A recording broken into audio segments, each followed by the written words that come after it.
পরিস্থিতি অনুকূলে হইলে আমি তোমার দলে, আর পরিস্থিতি প্রতিকূলে হইলে আমি ভাই ওই দলে ছিলাম না, আমারে জোর করে ওরা নিছে।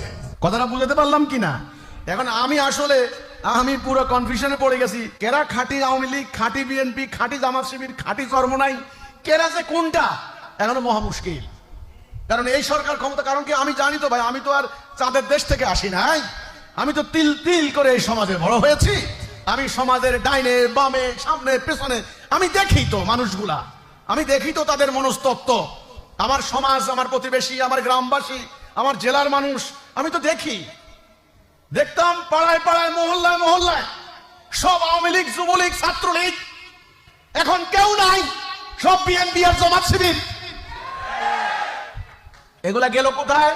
আমি একজনকে জিজ্ঞাসা করলাম, ভাই এই যে মিছিল যাইতে আছে, মিছিল এটার পোলা ভাই, এগুলো তো কয়দিন আগে যুবলীগের মিছিলে গেল। কয় ভাই এগুলো এখন সবটি এখন যুব দলে যোগ দিছে, আর কয়েকটা আছে জামাত শিবিরে যোগ দিছে। আমি বল ওদের নেতারা কি বলে? তখন ওদের নেতারা বলে কি, এগুলি আসলে আমাদেরই লোক ছিল, এতদিন হাসিনার অত্যাচারের মুখে এরা ভয়ে আতঙ্কে হুমকির মুখে তো ওরা ওই দলে গেছিল। তো তাহলে সভাপতি কেমন হয়েছে? এটা আমাদের একটা পলিসি ছিল। এই রাজনীতি তোমরা করবা নাকি? মানুষের বিশ্বাস, আস্থা 100% গন।